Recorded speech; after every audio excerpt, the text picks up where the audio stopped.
Il y a 7 ressources qui sont essentielles pour votre activité et vous allez réaliser que vous possédez déjà plusieurs des ressources en question.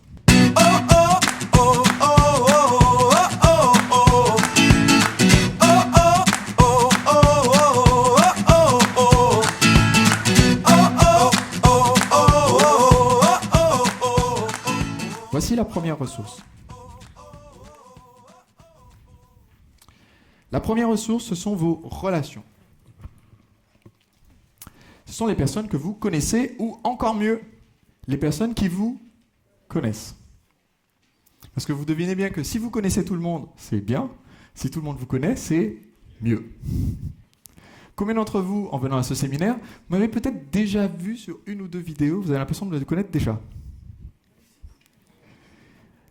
Donc, vos relations, pour moi, il y a 3 catégories. On va creuser un petit peu tout à l'heure.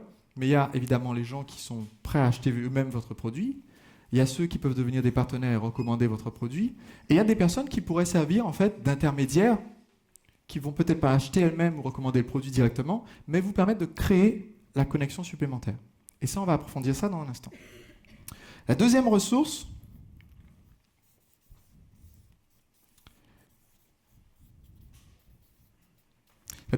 c'est d'avoir une... J'ai pas entendu. D'avoir une notoriété. La notoriété sur votre marché, c'est ce qui fait que vous êtes reconnu. Donc, c'est l'exploitation de médias qui vont être soit grand public, réellement grand public, la télévision, la radio, les journaux, soit sur votre marché toucher un grand nombre de personnes. Il peut s'agir de magazines spécialisés. Par exemple, ce n'est pas la même chose pour moi que de passer sur TF1 et France 2, que de passer dans le magazine Pharmacien Manager.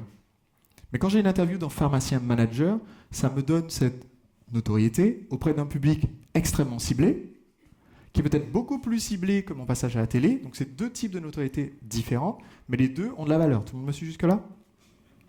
Troisième type de compétence, de ressources, je viens de dévoiler la réponse, c'est la compétence.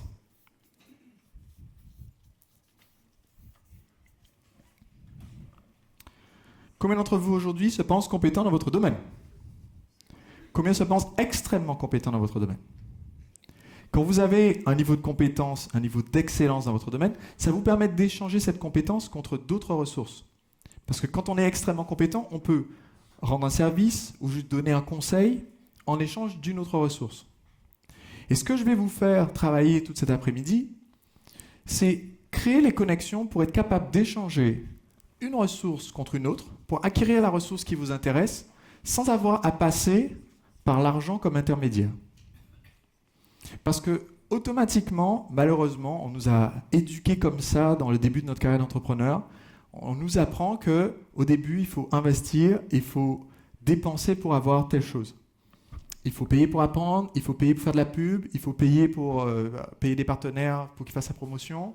Et ça crée un blocage, parce que quelquefois on dit « Ok, mais à un moment donné, mon budget est limité, comment je fais ?» J'aimerais vous aider à devenir créatif.